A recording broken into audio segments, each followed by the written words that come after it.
नमस्कार मित्रांनो, माझं नाव प्रशांत निकम आणि महाराष्ट्र माझा या चॅनलमध्ये तुमचं सर्वांचं स्वागत आहे. मित्रांनो, आजचा विषय सुद्धा खूप दमदार आहे.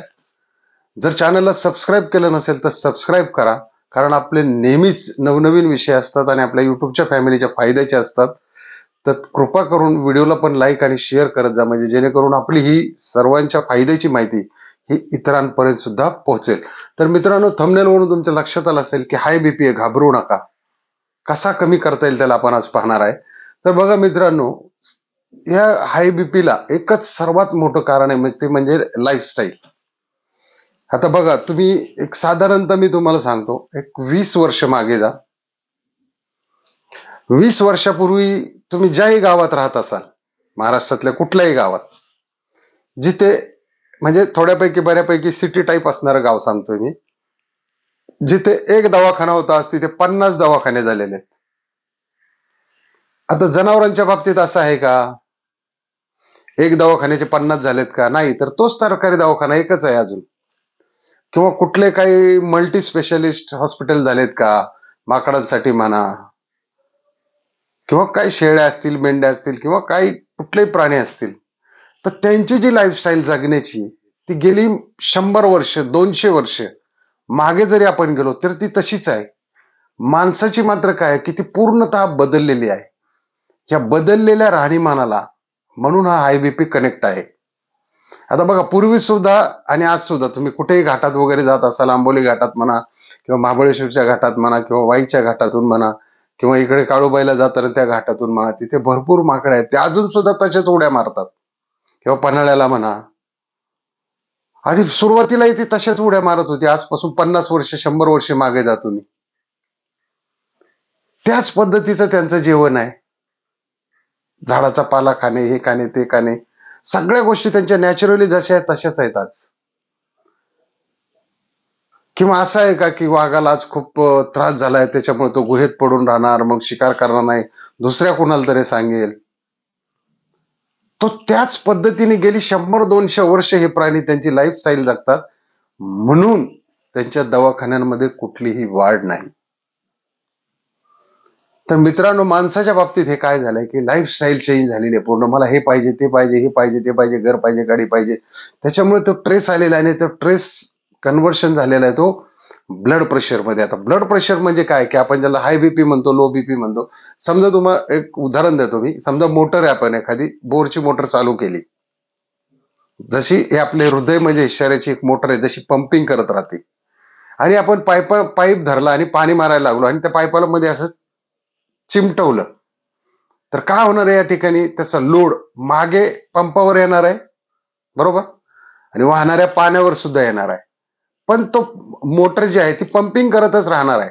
म्हणजे आपल्या ज्या रक्तवाहिन्या आहेत त्याच्यामध्ये काही कोलेस्ट्रॉल, बॅड कोलेस्ट्रॉल, हे जे असं कचऱ्या टाईप जे साठतं, तर त्याच्यामुळे काय होतं की हृदयावर आपल्या ताण येतो. म्हणजे हृदयाला जास्त वेळा असं पंपिंग करावं लागतं, आणि ते पंपिंगच करत राहतं, म्हणून ते ब्लड फास्ट जातं आणि त्याच्यावरती ताण येतो, म्हणून त्याला म्हणतात हाय बीपी. आता ज्या गोळ्या पण घेतल्या जातात मेडिकल मधील, त्या काय करतात? कुठल्याही गोळ्या असतील मेडिकल मधील बीपीच्या, तर त्या काय करतात की सकाळी तुम्ही 10 वाजता खाल्ली तर संध्याकाळी 8-10 म्हणजे 8-10 तास तुमच्या त्या रक्तवाहिन्या अशा प्रसरण पावतात, आणि त्याच्यातून ते सहज रक्त पास होतं, म्हणून त्याला ती गोळी दिली जाते हाय बीपीची. लक्षात येत आहे का? ती गोळी तेवढ्या दिवस काम करते. आणि मग काय होतं की आता नेमकं बघा, तुम्हाला मी काय सांगितलं, रक्तवाहिन्यात प्रॉब्लेम आहे. आता ऍक्च्युली काय करायला पाहिजे? तो प्रॉब्लेम सॉल्व्ह केला पाहिजे. तर इथं काय केलं जातं की डॉक्टर लोक गोळ्या लिहून देतात आणि सांगतात की मरेपर्यंत या गोळ्या आता तुम्हाला घ्यायच्यात. म्हणजे इथं काय झालं मित्रांनो, रॉंग ट्रीटमेंट झाली. म्हणजे तो मेन आजार काढला गेला नाही. आता फिटर कसं करतो, गाडीत गेल्यानंतर, गाडी आपण फिटरकडे नेल्यानंतर समजा गाडीचा स्टार्टरच जळाला असेल, तो काय करतो? मेन प्रॉब्लेम काढून टाकतो स्टार्टरचा. का तो असं नाही म्हणत की धक्का द्या, तो प्रॉब्लेम काढतो. म्हणजे ते परफेक्ट सोल्युशन असतं. पण इथे काय होतं की तो प्रॉब्लेम न काढता तुम्हाला गोळी चालू केली जाते. हा फरक आहे त्याच्यातला. तर मित्रांनो, अशाच पद्धतीने ज्यांना हाय बीपीचा त्रास आहे, ज्यांना रोज चिडचिड होते, अशा लोकांसाठी काय करायचंय? तर तुम्ही काय करायचं की पोटॅशियमचं इंटेक, म्हणजे शरीरात आत पाण्याच्या स्वरूपात असेल, खाण्याच्या स्वरूपात असेल, तर त्याचा जास्त उपयोग करायचा आहे. तर पोटॅशियम कशा कशामध्ये असतं? कारण बघा, हे पोटॅशियम म्हणजे काय, हे सोडियमचा शत्रू आहे. सोडियम म्हणजे काय, मीठ. दुश्मन का दुश्मन दोस्त होता है हमेशा. म्हणजे हे पोटॅशियम आणि सोडियम हे दुश्मन आहेत. पोटॅशियम ज्यावेळी आत जातं पोटात, त्यावेळेस ते सोडियमला लगेच बाहेर फेकलं जातं, म्हणजे ज्याला आपण मीठ म्हणतो शरीरामध्ये असणार. तर आता हे पोटॅशियम कशामध्ये आहे, नारळ पाण्यामध्ये भरपूर प्रमाणात आहे. त्याच्यानंतर बटाटा, ॲव्होकाडो, केळी, पालक, ह्या वस्तू आपल्या जर जेवणात असतील तर तुमचा बीपी हा नॉर्मल राहील. दुसरी गोष्ट, तुमच्या आहारामध्ये किंवा तुम्ही ज्याला आपण ओमेगा 3 म्हणतो, फॅटी ऍसिड, ज्याच्यामुळे रक्तवाहिन्या ह्या मजबूत राहतात.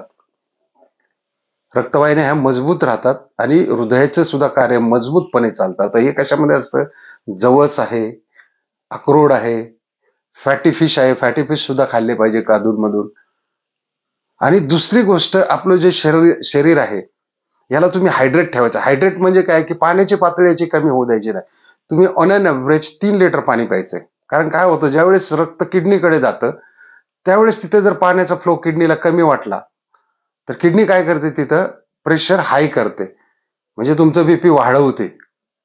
त्याच्यामुळं पाणी, जर तुमचं शरीर हायड्रेट असेल, आता हायड्रेट ते नारळ पाणी नाही राहतं आणि पाणी नाही राहतं, त्याच्यामुळे सगळं मिळून कॅल्क्युलेशन तुम्ही 3-4 लिटर पाणी दिवसात प्या. त्याच्यामुळे सुद्धा तुमचा बीपी या ठिकाणी नॉर्मल येतो. आता दुसरी गोष्ट, तुम्ही पुरेपूर झोप घ्या. तुमची जर झोप क्वालिटीची असेल, म्हणजे 8-9 तासाची झोप असेल, तर तुम्हाला कसल्याही प्रकारचा या ठिकाणी ट्रेस होणार नाही आणि तुम्ही रिलीफ राहाल. आणि रात्री झोपताना काय करायचंय, की एक सायलेंट म्युझिक किंवा कुठला राग असेल, पहाडी राग असेल किंवा काही असे एकदम शांत सब्लिमिनल ज्याला आपण म्हणतो, बघा मॉलमध्ये कसे नॉर्मल असं म्युझिक चालू असतं की जे आपल्याला खेचत असतं, त्याला सब्लिमिनल म्हणतात. अशा टाईपचे उगा धांगडधिंगा असले काही म्युझिक ऐकायचे नाहीत रात्री झोपताना, किंवा निगेटिव्ह काही चर्चा करायच्या नाहीयेत, किंवा निगेटिव्ह काही थिंकिंग पण नाही करायचे. लवकर जेवायचे आणि लवकर झोपायचे. 8-9 तासाची झोप, ही क्वालिटी झोप तुमची आली पाहिजे. आणि स्ट्रेसचं मॅनेजमेंट तुम्हाला करता आलं पाहिजे. स्ट्रेसचं मॅनेजमेंट केल्यानंतर म्हणजे कसं, की मी नेहमी सांगत असतो तुम्हाला, तुम्ही हसल्यानंतर तुमचे आजार बरे होतात. पण कसं हसायचंय, या ठिकाणी नॅचरली हसायचंय तुम्ही, म्हणजे उगं ते आपण बागेमध्ये पाहतो त्या पद्धतीचं हसणं, हे ते हसणं नाही लागत. बेंबीच्या देठापासून, म्हणजे ज्यावेळी माणूस खळखळून हसतो त्यावेळेस त्याचे हजारो दुःख, हजारो त्याचे आजार सुद्धा शरीरातून बाहेर असे बरे व्हायला पाहतात. त्याच्यामुळे ती एक गोष्ट तुम्ही या ठिकाणी प्रामुख्याने करायला कधीही विसरायचं नाही. त्याच्यानंतर झोपताना तुम्ही हळदीचं दूध प्या, म्हणजे एक गुड ड्रिंक. हळदीचं दूध प्या, खूप चांगलं असतं, त्याने तुम्हाला आणखी चांगली झोप येते.